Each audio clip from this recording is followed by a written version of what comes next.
Hello viewers, welcome to AKS science academy. ఈరోజు మనం important constitutional bodies ఏంటి అనేది పాలిటీ పాయింట్ ఆఫ్ వ్యూలో తెలుసుకుందాం. సో ఎగ్జామినేషన్స్ పాయింట్ ఆఫ్ వ్యూలో పాలిటీలో మనకి హిస్టారికల్ బ్యాక్గ్రౌండ్ కానీ, పార్లమెంట్ నుంచి, ఫండమెంటల్ రైట్స్ నుంచి, అలానే కాన్స్టిట్యూషన్ నాన్ కాన్స్టిట్యూషనల్ బాడీస్ నుంచి క్వశ్చన్స్ చాలా వరకు అడుగుతున్నారు.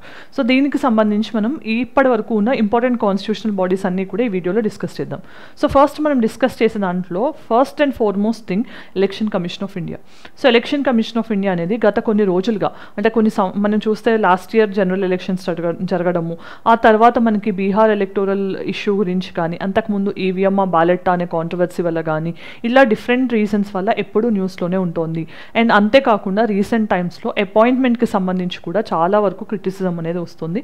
అండ్ రీసెంట్ టైమ్స్లో గవర్నమెంట్ 2023లో బిల్ తీసుకురావడము, ఇవన్నీ కూడా సుప్రీంకోర్టు ఇంటర్వ్యూన్ అవ్వడం ఎలక్షన్ కమిషన్ని ఆల్వేస్ న్యూస్లో ఉంచుతున్నాయి. మరి దీనివల్ల ఎలక్షన్ కమిషన్కి ఉన్న ఇంపార్టెన్స్ కానీ, దాని నుంచి క్వశ్చన్ అడిగే ఏరియా స్కోప్ కానీ పెరుగుతోంది. So election commission of India అనేది ఒక కాన్స్టిట్యూషనల్ బాడీ. సో మనకి 1950లో ఎలక్షన్స్ని కండక్ట్ చేయడానికి బాడీని ఫామ్ చేయడం జరిగింది. సో మన దీనికి కాన్స్టిట్యూషనల్ ప్రొవిజన్స్ చూస్తే ఆర్టికల్ 323 నుంచి 329 వరకు, రైట్, సో 324 నుంచి 329 వరకు ఎలక్షన్ కమిషన్ ఆఫ్ ఇండియాని మెన్షన్ చేస్తున్న ఆర్టికల్స్ అనమాట. సో ఇది కాన్స్టిట్యూషనల్ బాడీ కాబట్టి మెయిన్గా ఫ్రీ అండ్ ఫెయిర్ ఎలక్షన్స్ని ఎన్షోర్ చేయడానికి దీన్ని ఫామ్ చేయడం జరిగింది. సో మరి దీనికి ఒరిజినల్గా ఒక్క ఎలక్షన్ కమిషనర్ని మాత్రమే మెంబర్గా ఇవ్వడం జరిగింది. సో ఆయనే చీఫ్ ఎలక్షన్ కమిషనర్. సో మొత్తం ఎలక్షన్స్ని కండక్ట్ చేయడము ఆయన అడ్మినిస్ట్రేటివ్ హెల్ప్తో కండక్ట్ చేస్తూ ఉంటారు. కానీ 1990 నుంచి దీన్ని 3 మెంబర్ బాడీగా మార్చడం జరిగింది. ఎందుకోసమని మనకి 61st కాన్స్టిట్యూషనల్ అమెండ్మెంట్ టు 1988 ఏదైతే ఉందో దాంట్లో ఇంతకు ముందు ఉన్న ఓటింగ్ ఏజ్ అనేదాన్ని 21 to 18 తగ్గించడం జరిగింది. సో దీన్ని 61st కాన్స్టిట్యూషనల్ అమెండ్మెంట్ 1988 ద్వారా చేశారు. అంటే ఒకటేసారి మనకి 21 ఇయర్స్ ఉన్నదాన్ని 18 ఇయర్స్కి తగ్గించడం వల్ల ఎలక్షన్ కమిషన్ మీద పడిన వర్క్ లోడ్ పెరిగింది. దానికోసం అని చెప్పి అప్పటి వరకు ఉన్న 1 మెంబర్ బాడీని 3 మెంబర్ బాడీగా మార్చడం జరిగింది. సో 1 CECతో పాటు 2 ఎలక్షన్ కమిషనర్స్ ఉంటారు అని చెప్పి 1993 నుంచి దీన్ని అమలు చేస్తున్నాం. ఇప్పుడు కూడా అలానే ఉంది స్ట్రక్చరింగ్. మరి వీళ్ళని ఎవరు అపాయింట్ చేస్తారు అంటే ప్రెసిడెంట్ ఆఫ్ ఇండియా అపాయింట్ చేస్తారు. సో ఆల్మోస్ట్గా అన్ని కాన్స్టిట్యూషనల్ బాడీస్కి కూడా ప్రెసిడెంటే అపాయింట్మెంట్ చేస్తారు, అది గుర్తుంచుకోండి. మరి దీనికి సంబంధించి రీసెంట్ కాంట్రవర్సీ కూడా మనకు తెలిసిందే. 2023కి సంబంధించి మనకు ఒక బిల్ అనేది యాక్ట్ అయింది. సో అనూప్ బర్వాల్ కేసులో మనకి, సో దాంట్లో ఏం చెప్పింది సుప్రీంకోర్టు, ప్రైమ్ మినిస్టర్తో పాటు CJ and leader of opposition ఈ సెలెక్షన్ ప్యానెల్ సెలెక్ట్ చేయాలని చెప్తే దాన్ని ఓవర్కమ్ చేయడానికి మనకి పార్లమెంట్లో ఒక బిల్ పాస్ చేసి CJ ప్లేస్లో union minister nominated by the prime minister will also be a member in place of CJ అని చెప్పి ఒక బిల్ పాస్ చేయడం జరిగింది. సో దానికి అనుగుణంగా ఇప్పుడు అపాయింట్మెంట్స్ చేస్తున్నారు. సో ఇది ఒక కాంట్రవర్సీ. దాని తర్వాత టెన్యూర్ పాయింట్ ఆఫ్ వ్యూలో చూస్తే 6 years అనేది ఉంటుంది, 65 years. ఈ రెండిట్లో ఏది ఎర్లియర్ అయితే అది ఫాలో అవుతారు. మరి రిమూవల్ విషయానికి వచ్చేసరికి CECని సుప్రీంకోర్టు జడ్జిని ఎలా అయితే రిమూవ్ చేస్తామో సేమ్ గ్రౌండ్స్, పార్లమెంట్లో మనకి మోషన్ పాస్ అవ్వాలి, స్పెషల్ మెజారిటీతో పాస్ అవ్వాలి, ఇలాంటి సేమ్ గ్రౌండ్స్తోనే ఆయన్ని కూడా రిమూవ్ చేయొచ్చు. అండ్ CECని రిమూవ్ చేయడానికి ఈ ప్రొవిజన్ యూజ్ చేస్తే ECస్ని రిమూవ్ చేయాలంటే CEC రికమెండ్ చేస్తేనే మనకి ఆ ప్రాసెస్ అనేది ఉంటుంది, ఇది గుర్తుంచుకోండి. దెన్ అసలు జనరల్గా ఫంక్షన్స్ ఏంటి అని మనం చూస్తే కనుక ఎలక్షన్ కమిషన్ ఆఫ్ ఇండియా అనేది లోక్సభకి, రాజ్యసభకి, ప్రెసిడెంట్కి, వైస్ ప్రెసిడెంట్కి, స్టేట్ అసెంబ్లీస్కి, స్టేట్ లెజిస్లేటివ్ కౌన్సిల్స్కి ఎలక్షన్స్ని కండక్ట్ చేస్తుంది. ఇది very important. And local body elections ఏవైతే ఉంటాయో వాటిని స్టేట్ ఎలక్షన్ కమిషన్ కండక్ట్ చేస్తుంది, ఇది గుర్తుంచుకోండి. అలానే ఎలక్టోరల్ రోల్స్ని ప్రిపేర్ చేయడము, పొలిటికల్ పార్టీస్కి రికగ్నిషన్ ఇవ్వడము, మనకు తెలిసిందే కొన్ని పార్టీస్కి సింబల్స్ ఎలకేట్ చేయడం, ఇవన్నీ కూడా ఎలక్షన్ కమిషన్ చేస్తుంది. And most importantly deregistration of political parties అనేది ఎలక్షన్ కమిషన్ ఆఫ్ ఇండియా ఆంబిట్లో లేని అంశం. So deregistration of political parties అంటే అవేమన్నా రాంగ్ థింగ్స్ చేసినా కానీ డీ రిజిస్ట్రేషన్ చేయలేవు. ఓకే, వాళ్ళకున్న ఎలకేషన్ని క్యాన్సిల్ చేయగలరు అంతే. Then free and fair elections, దీన్ని మనం బేసిక్ స్ట్రక్చర్లో కూడా పెట్టుకోవడం జరిగింది. ఎస్పెషల్లీ ఇందిరాగాంధీ వర్సెస్ రాజ్ నరేన్ కేసులో కానీ ఇట్లా డిఫరెంట్ ఎలక్షన్స్లో కూడా మనకు చెప్పడం జరిగింది. ఇది very important fact about election commission of India. Then మనం యూనియన్ పబ్లిక్ సర్వీస్ కమిషన్ గురించి డిస్కస్ చేద్దాం. ఆర్టికల్ 315 నుంచి 323 వరకు. సో 324 నుంచి 329 మళ్ళీ election commission of India. So ఇక్కడ మనకి పార్ట్ 14 ఆఫ్ ఇండియన్ కాన్స్టిట్యూషన్లో 315 నుంచి 323 వరకు యూనియన్ పబ్లిక్ సర్వీస్ కమిషన్కి సంబంధించిన ఆర్టికల్స్ ఉన్నాయి. ఇది ఒక కాన్స్టిట్యూషనల్ బాడీ. దేనికోసం మనం క్రియేట్ చేసుకున్నాము, మెరిట్ బేస్డ్ రికమెండేషన్స్ చేయడానికి వీటన్నిటికీ కూడా యూపీఎస్సీని క్రియేట్ చేసుకోవడం జరిగింది. సో ఇక్కడ మనకి చైర్మన్ తో పాటు అదర్ మెంబర్స్ ఉంటారు. మరి 1+10 ఉంటారు జనరల్గా. సో ఇక్కడ మెంబర్షిప్ అనేది ప్రెసిడెంట్ డిటర్మైన్ చేస్తారు, ఎంతమంది ఉండాలి అనేది ఆయన డిసైడ్ చేస్తారు. టెన్యూర్ పాయింట్ ఆఫ్ వ్యూలో చూస్తే 6 years ఆర్ 65 years. అదే స్టేట్ పబ్లిక్ సర్వీస్ కమిషన్కి అయితే 62 years మాత్రమే. ఇది గుర్తుంచుకోండి. అంటే ఒక స్టేట్ పబ్లిక్ సర్వీస్ కమిషన్లో చైర్మన్ అయినా మెంబర్ అయినా కానీ నెక్స్ట్ యూపీఎస్సీ మెంబర్ కానీ చైర్మన్ కానీ అయ్యే ఛాన్స్ ఉంటుంది after they complete 62 years. Okay, then removal అనేది ప్రెసిడెంట్ ఆఫ్ ఇండియా చేస్తారు. సేమ్ సుప్రీంకోర్టు జడ్జ్ లానే ఒక ఎంక్వైరీ ఉంటుంది. దాని తర్వాత అదే గ్రౌండ్స్ లాగా ప్రూవ్డ్ మిస్బిహేవియర్ ఇన్కెపాసిటీతో రిమూవ్ చేసే ఛాన్స్ ఉంటుంది. మరి మెయిన్ ఫంక్షన్స్ ఏంటి? మనకి ఆల్ ఇండియా సెంట్రల్ సర్వీసెస్కి రిక్రూట్మెంట్స్ని ఎగ్జామ్స్ని కండక్ట్ చేయడము UPSC main job. So recruitment complete అయిన తర్వాత వాళ్ళకి సంబంధించిన ట్రాన్స్ఫర్స్, ప్రమోషన్స్ వీటన్నిటిలో యూపీఎస్సీకి స్టేట్ గవర్నమెంట్స్కి ఒక లింక్ అనేది వాళ్ళు ఎస్టాబ్లిష్ చేసుకుని రికమెండేషన్స్ చేస్తూ ఉంటారు. రైట్, అలానే మనకి యూపీఎస్సీ అనేది యాన్యువల్ రిపోర్ట్ పార్లమెంట్లో ప్రెసిడెంట్ ఆఫ్ ఇండియా టేబుల్ చేస్తూ ఉంటారు. రైట్, పార్లమెంట్లో ఆయన తరపున. సో సేమ్ అలానే మనకి స్టేట్ లెవెల్లో స్టేట్ పబ్లిక్ సర్వీస్ కమిషన్స్ అనేవి ఉన్నాయి, ఎస్పీఎస్సీస్. సో ఇక్కడ మనకి సేమ్ ఆర్టికల్స్ మెన్షన్ చేయబడినవే డీల్ చేస్తాయి. కానీ అపాయింట్మెంట్ అక్కడ ప్రెసిడెంట్ చేస్తే ఇక్కడ గవర్నర్ చేస్తారు. అండ్ వెరీ ఇంపార్టెంట్ థింగ్ ఏంటి, స్టేట్ పబ్లిక్ సర్వీస్ కమిషన్ మెంబర్స్ని రిమూవ్ చేయాలంటే అది ప్రెసిడెంట్ ఆఫ్ ఇండియా చేస్తారు. ఇక్కడ అపాయింట్మెంట్ గవర్నర్ చేస్తున్నారు, రిమూవల్ అనేది ప్రెసిడెంట్ ఆఫ్ ఇండియా చేస్తారు. ఇది గుర్తుంచుకోండి. It's not the governor of the state. Right, then reports ఎవరికి సబ్మిట్ చేస్తారు? గవర్నర్ అనేది స్టేట్ లెజిస్లేచర్లో ప్రవేశపెడతారు. సో స్టేట్ సర్వీసెస్కి సంబంధించిన ఎగ్జామ్స్ని కండక్ట్ చేయడము ఇవంతా కూడా స్టేట్ పబ్లిక్ సర్వీస్ కమిషన్ యొక్క జాబ్. సో వీళ్ళకి 62 years అనేది ఏజ్ లిమిట్గా ఉంది. దెన్ మనకి ఇక్కడ జాయింట్ పబ్లిక్ సర్వీస్ కమిషన్స్ని కూడా 2 or more states రిక్వెస్ట్ చేస్తే పార్లమెంట్ క్రియేట్ చేసే ఛాన్స్ ఉంటుంది. Then finance commission. So finance commission అనేది very important constitutional body created under article 280 of Indian constitution. Very important. ఇది ఏంటి అంటే మనకి ఒక non permanent constitutional body. Non permanent అంటే ఏంటి? ఇది ఎప్పుడైతే అవసరం ఉందో అప్పుడు మాత్రమే కాన్స్టిట్యూట్ చేసుకుంటాం. ఇది ఎప్పుడు అమల్లో ఉండదు ఆర్ ఇది ఎప్పుడు కూడా ఎగ్జిస్టెన్స్లో ఉండదు. రైట్, ఇలానే ఉన్న ఇంకొక నాన్ పర్మనెంట్ కాన్స్టిట్యూషనల్ బాడీ ఏంటి? Inter state council. ఇది గుర్తుంచుకోండి. సో ఇది ఎవ్రీ 5 yearsకి ఒకసారి, లేకపోతే నీడ్ ఎప్పుడైతే ఉందనుకుంటే అప్పుడు ప్రెసిడెంట్ ఆఫ్ ఇండియా కాన్స్టిట్యూట్ చేస్తారు. Right, so composition chairman plus 4 members. ఈ వీళ్ళకి క్వాలిఫికేషన్స్ ఏంటి అనేది ఒరిజినల్ కాన్స్టిట్యూషన్ మెన్షన్ చేయలేదు, కానీ పార్లమెంట్ తర్వాత యాక్ట్స్ ద్వారా మెన్షన్ చేసింది. సో మెయిన్ ఫంక్షన్స్ ఏంటి అంటే సెంటర్ అండ్ స్టేట్స్ మధ్యలో ట్యాక్స్ రెవెన్యూ షేరింగ్ అనేది ఎలా జరగాలి, ఎంత పర్సంటేజ్ రెవల్యూషన్ జరగాలి అనేది ఎవరు చూసుకుంటారు? ఫినాన్స్ కమిషన్ రికమెండేషన్స్ మేరకు చేస్తూ ఉంటారు. సో వర్టికల్గా అంటే ఏంటి?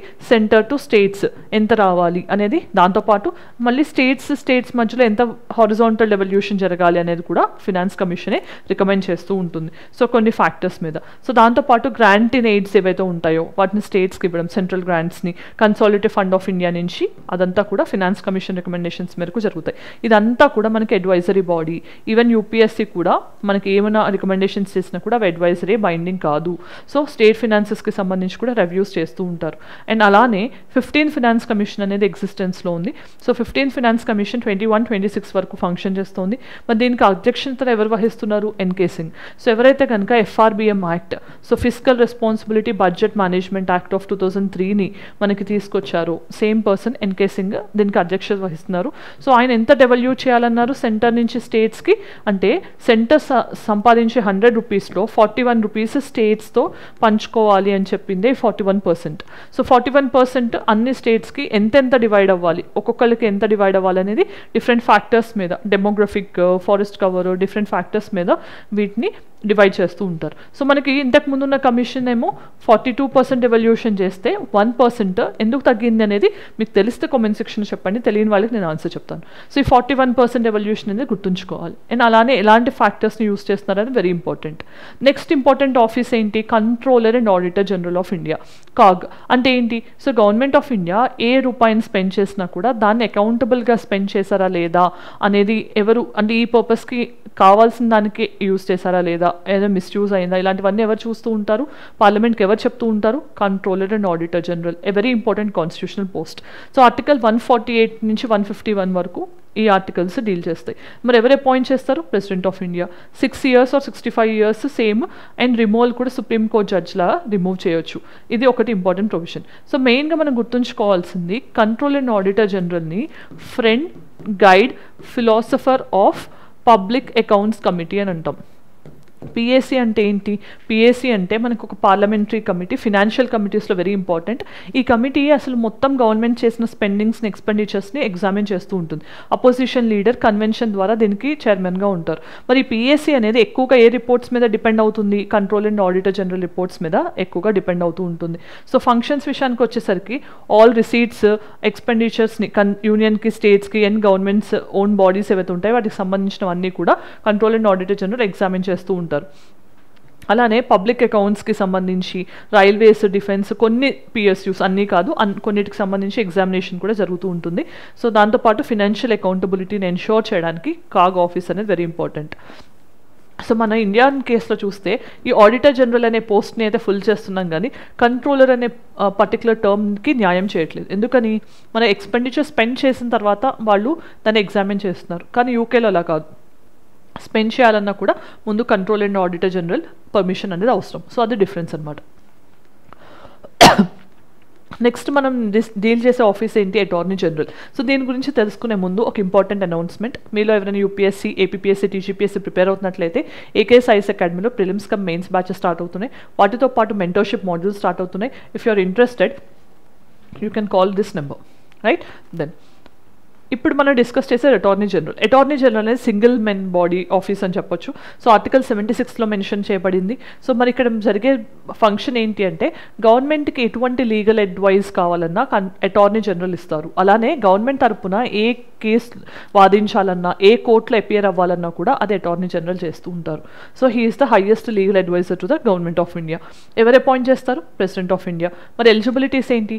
సుప్రీంకోర్టు జడ్జ్ కావాల్సిన క్వాలిఫికేషన్స్ అన్నీ ఈయనకు ఉండాలి. అంటే ఏంటి? సిటిజన్ ఆఫ్ ఇండియాతో పాటు హైకోర్టు జడ్జ్ ఫర్ 10 years, కానీ సుప్రీంకోర్టు జడ్జ్ అవ్వాలంటే మనకి హైకోర్టు జడ్జ్గా 5 years, అడ్వకేట్గా 10 years ఎక్స్పీరియన్స్, ఎమినెంట్ జూరిస్ట్, ఇలాంటి ఫీచర్స్ ఉంటే కనుక he can become attorney general. అలానే ఈయన రిమూవ్ చేయడానికి స్పెసిఫిక్ గ్రౌండ్ ఏమీ అవసరం లేదు. ప్లెజర్ ఆఫ్ ప్రెసిడెంట్ ఏదైతే ఉంటుందో దాని మీద రిమూవ్ చేయొచ్చు. అంటే జనరల్గా ఏదైనా రీజన్ ఉంటేనే రిమూవ్ చేయాలి, లేకపోతే సుప్రీంకోర్టు జడ్జ్లో ఒక ప్రాసెస్ అలా ఏం లేదు, రైట్? ఒక పార్టీ మారిన తర్వాత వాళ్ళకి నచ్చిన వాళ్ళని అపాయింట్ చేస్తారు, వేరే పార్టీ వస్తే మళ్ళీ వాళ్ళు రిమూవ్ అవుతారు, ఇలాంటివి ఉంటాయి. అలానే chief legal adviser to the government. So ఈయన సెంట్రల్ గవర్నమెంట్ని రిప్రజెంట్ చేస్తారు అన్ని సుప్రీంకోర్టు, హైకోర్టు కేసెస్లో. దాంతోపాటు ఎక్కడైనా పార్లమెంటరీ ప్రొసీడింగ్స్కి వెళ్ళి పార్లమెంటరీ కమిటీస్లో కూడా ఈయన డిస్కషన్స్లో పాల్గొనే స్పెషల్ రైట్ని కలిగి ఉన్నారు ఆర్టికల్ 88 ప్రకారం. కానీ ఈయనకి రైట్ టు ఓట్ అనేది ఉండదు, ఎందుకంటే హౌస్లో మెంబర్షిప్ ఉండదు కాబట్టి రైట్ టు ఓట్ ఉండదు. కానీ but still he can participate in the parliamentary proceedings and committee proceedings. తర్వాత national commission for scheduled caste అనేది ఉంది. సో ఆర్టికల్ 338 కింద ఒరిజినల్ కాన్స్టిట్యూషన్ ప్రకారం మనకి దీన్ని కాన్స్టిట్యూషనల్ బాడీగా ఉంచినప్పటికీ కూడా ఎస్సీస్కి, ఎస్టీస్కి దీన్ని మాత్రమే ఒక బాడీగా క్రియేట్ చేశారు. కానీ 89th కాన్స్టిట్యూషనల్ అమెండ్మెంట్ 2003 ఏదైతే ఉందో దాన్ని ఎస్సీకి, ఎస్టీకి బైఫర్కేట్ చేస్తూ ఎస్టీస్ కోసం స్పెషల్ కమిషన్ని ఫామ్ చేయడం జరిగింది. సో 89 కాన్స్టిట్యూషనల్ అమెండ్మెంట్ 2003 అనేది వెరీ ఇంపార్టెంట్. మరి దీని కంపోజిషన్ ఎలా ఉంటుంది? చైర్మన్ ప్లస్ 3 members అనేవాళ్ళు వైస్ చైర్మన్తో పాటు ఉంటారు. మరి మెయిన్ జాబ్ ఏంటి? ఎస్సీస్ యొక్క ఇంట్రెస్ట్ని ప్రొటెక్ట్ చేయడం, వాళ్ళ సేఫ్ గార్డ్స్ ఫుల్ఫిల్ అయ్యేటట్టు చేయడము, అలానే ఎస్సీ ఇంట్రెస్ట్కి సంబంధించి మెజర్స్ అయినా తీసుకోవాలంటే గవర్నమెంట్కి రికమెండ్ చేయడము, యాన్యువల్ రిపోర్ట్స్ని ప్రెసిడెంట్ ద్వారా పార్లమెంట్లో ప్రవేశపెట్టడము, ఇవన్నీ కూడా చేస్తూ ఉంటారు, రైట్? సో ఇది ఎస్సీ కమిషన్కి సంబంధించి. ఎస్టీ కమిషన్కి ఇది 89th కాన్స్టిట్యూషనల్ అమెండ్మెంట్ 2003 ద్వారా ఎస్టీ కమిషన్ నుంచి బైఫర్కేట్ అయ్యి సెపరేట్గా 338 కింద ఒక కాన్స్టిట్యూషనల్ బాడీగా ఫామ్ అయింది. సో దీంట్లో కూడా చైర్మన్, వైస్ చైర్మన్తో పాటు 3 members ఉంటారు. సో సేమ్ ఎస్టీకి సంబంధించి సేఫ్ గార్డ్స్, వెల్ఫేర్ స్కీమ్స్ని గవర్నమెంట్కి రికమెండ్ చేయడం, ఇవన్నీ కూడా చేస్తూ ఉంటారు, రైట్? Then NCBC. సో ఇనీషియల్గా ఇది ఒక స్టాట్యూటరీ బాడీగా ఉండేది, కానీ తర్వాత రోజుల్లో 102nd కాన్స్టిట్యూషనల్ అమెండ్మెంట్ ద్వారా, వెరీ ఇంపార్టెంట్, ద్వారా 2018లో మనం దీన్ని కాన్స్టిట్యూషనల్ బాడీగా మార్చాం. 338Bలో దీనికి మెన్షన్ ఇవ్వడం జరిగింది. సో దీంట్లో కూడా చైర్మన్, వైస్ చైర్మన్తో పాటు 3 members ఉంటారు. సో సేమ్ ఎస్సీ, ఎస్టీస్కి ఏవైతే ఫంక్షన్స్ చేశారో సేమ్ అలానే మనకి ఓబీసీస్కి సంబంధించి కూడా వీళ్ళు చేస్తూ ఉంటారు. ఓబీసీ లిస్ట్ని మోడిఫై చేయాలన్నా, ఏదైనా రిలేషన్స్ ఇవ్వాలన్నా కూడా అన్నీ కూడా వీళ్ళు చేస్తూ ఉంటారు. నెక్స్ట్ మనకి goods and services tax council, GST council అంటాం కదా. సో ఇది ఆర్టికల్ 279A కింద ఎస్టాబ్లిష్ చేశారు. 101st కాన్స్టిట్యూషనల్ అమెండ్మెంట్ 2016 ద్వారా జిఎస్టీ పాస్ చేసుకున్నాం. ఆ యాక్ట్ కిందనే దీన్ని కాన్స్టిట్యూషనల్ బాడీగా మెన్షన్ చేయడం జరిగింది. సో కంపోజిషన్ విషయానికి వచ్చేసరికి చైర్మన్గా యూనియన్ ఫినాన్స్ మినిస్టర్ ఉంటారు, state finance ministers, revenue ministers మెంబర్స్గా ఉంటారు.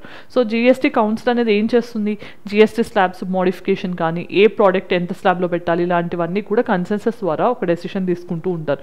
సో ఇక్కడ జిఎస్టీ కౌన్సిల్లో సెంటర్కి ఏమో 1/3 షేర్ ఉంటుంది, స్టేట్స్కి ఏమో 2/3 ఉంటుంది. కోఆపరేటివ్ ఫెడరలిజంకి ఇది ఒక ఎగ్జాంపుల్గా కూడా గవర్నమెంట్ చెప్తోంది. దాంతోపాటు రీసెంట్ టైమ్స్లో జిఎస్టీ 2.0 మనం చూసాం, దానికి సంబంధించి కూడా ఈ డెసిషన్స్ అన్ని జిఎస్టీ కౌన్సిలే తీసుకుంది, right. So GST rates, exemptions, లేకపోతే లెవీస్ ఎంత ఉండాలి, డిస్ట్రిబ్యూషన్ ఎలా జరగాలి, జిఎస్టీ రెవెన్యూ షేరింగ్ ఇవన్నీ కూడా ఈ కౌన్సిల్ చూసుకుంటుంది. Next state finance commission. So మనకి సెంట్రల్ ఫినాన్స్ కమిషన్ ఆర్టికల్ 280 కింద సెంటర్కి స్టేట్స్కి మధ్యలో డెవల్యూషన్ డీల్ చేస్తే, స్టేట్ ఫినాన్స్ కమిషన్ అనేది స్టేట్స్కి లోకల్ బాడీస్కి కావాల్సిన డెవల్యూషన్ని డీల్ చేస్తూ ఉంటుంది. 243I పార్ట్ 9 అంటే మన పంచాయత్స్కి సంబంధించిన ఆర్టికల్స్లో ఇది మెన్షన్ అయి ఉంది. సో గవర్నర్ ఎవ్రీ 5 years లేకపోతే అవసరం ఉన్నప్పుడు కాన్స్టిట్యూట్ చేస్తూ ఉంటారు. సో స్టేట్స్కి, పంచాయత్స్కి కానీ మున్సిపాలిటీస్కి కానీ కావాల్సిన మనీని స్టేట్ ఫినాన్స్ కమిషన్ ఇస్తూ ఉంటుంది. సో దాంతోపాటు లోకల్ ఫినాన్స్ని ఎలా ఇంక్రీజ్ చేయాలనేది కూడా స్టేట్ ఫినాన్స్ కమిషన్ చూసుకుంటూ ఉంటుంది. Next cooperative societies. మనకి ఆర్టికల్ 19(1)(c)లో అంటే మనకి ఏదైతే ఫ్రీడమ్స్ ఉన్నాయో దాంట్లో ఫ్రీడమ్ ఆఫ్ అసోసియేషన్ కూడా ఉంది. ఆ అసోసియేషన్ కింద మనం ఫామ్ చేసుకునే కోఆపరేటివ్ సొసైటీస్ అనేది 97 కాన్స్టిట్యూషనల్ అమెండ్మెంట్ 2011లో ఆర్టికల్ 243ZH నుంచి ZT వరకు క్రియేట్ చేయడం జరిగింది. ఇది వెరీ ఇంపార్టెంట్, ఈ గుర్తుంచుకోండి. అండ్ ఈ అమెండ్మెంట్ అనేది కూడా చాలా ఇంపార్టెంట్, రైట్. దెన్ దీని పర్పస్ ఏంటి, డెమోక్రటిక్ డెసిషన్ మేకింగ్ ప్రాసెస్ని ఎన్షోర్ చేయడము, అటానమీ ఉంచడము, ట్రాన్స్పరెన్సీని ఎన్షోర్ చేయడం, ఇవన్నీ కూడా మెయిన్ ఆబ్జెక్టివ్స్. సో దీంట్లో కోఆపరేటివ్ సొసైటీస్ని ఫామ్ చేయడం ఒక ఫండమెంటల్ రైట్గా అర్థం చేసుకోవచ్చు. అలానే మనకి ఎవ్రీ 5 yearsకి ఒకసారి ఈ కోఆపరేటివ్ సొసైటీస్కి సంబంధించి ఎలక్షన్స్ కండక్ట్ చేయాలన్న మ్యాండేట్ కూడా ఉంది. నెక్స్ట్ మనకి మెయిన్గా కాన్స్టిట్యూషనల్ బాడీస్కి సంబంధించి ఇంపార్టెంట్ ఫీచర్స్ ఏంటో చూద్దాం. సో వీటిల్లో అన్నిటికీ కాన్స్టిట్యూషనల్ బ్యాకింగ్ ఉంది, అంటే కాన్స్టిట్యూషన్ ఇచ్చిన అథారిటీ కానీ ఆ పవర్స్ కానీ ఉన్నాయి. సో దీన్ని అంత ఈజీగా మోడిఫై చేయలేం అంటిల్ అన్లెస్ కాన్స్టిట్యూషనల్ అమెండ్మెంట్ ఉంటే తప్ప. అండ్ మోస్ట్ ఆఫ్ ద బాడీస్కి అపాయింట్మెంట్ అనేది ప్రెసిడెంట్ ఆఫ్ ఇండియానే చేస్తారు. దాంతోపాటు రిమూవల్ అనేది చాలా స్ట్రిక్ట్ ప్రొసీజర్ ఉంటుంది. ఎక్సెప్ట్ స్పెషల్ ప్రొసీజర్, జనరల్గా రిమూవ్ చేయడం ఈజీ కాదు, ఎక్సెప్ట్ అటార్నీ జనరల్ లాంటి పోస్ట్కి. సో రిపోర్ట్స్ ప్రెసిడెంట్కి ఇస్తారు, ప్రెసిడెంట్ ఆయన తరపున పార్లమెంట్లో ప్రవేశపెడతారు. తర్వాత ఈ అబాలిష్ చేయడం కుదరదు, ఎందుకంటే కాన్స్టిట్యూషనల్ బాడీస్ కాబట్టి పార్లమెంట్లో కాన్స్టిట్యూషనల్ అమెండ్మెంట్ జరిగితేనే ఏదైనా మోడిఫికేషన్ చేయగలం, కానీ పార్లమెంట్ జస్ట్ ఈజీగా ఈ బాడీస్ని మనకి డిలీట్ చేయడం కానీ అబాలిష్ చేయడం కానీ కుదరదు, రైట్. వీటికి సంబంధించి ఇంపార్టెంట్ క్వశ్చన్స్ ఏంటో చూద్దాం. Practice questions. Which of the following constitutional article deals with election commission of India? మరి ఏ ఆర్టికల్స్ ఎలక్షన్ కమిషన్ గురించి డీల్ చేస్తాయని తెలిస్తే కామెంట్ సెక్షన్లో చెప్పండి. Next, finance commission of India is constituted every 5 years under which article of Indian constitution? Finance commission గురించి deal చేసే articles ఏంటి? 280, 270, 282, 275. Right answer comment సెక్షన్లో చెప్పండి. Next, which of the following statements about Union Public Service Commission is correct? Its composition and functions are mentioned in the Constitution. Its members are appointed by the President. Its recommendations are binding on the government. మరి వీటిలో ఏది correct అనేది కూడా comment సెక్షన్లో చెప్పండి. మరి ఈరోజు మనం ఈ వీడియోలో ఇంపార్టెంట్ కాన్స్టిట్యూషన్ బాడీస్ గురించి డిస్కస్ చేసాం. ఈ వీడియో ఇన్ఫర్మేటివ్ అనిపిస్తే let me know in the comment section. Thanks for watching. All the very best.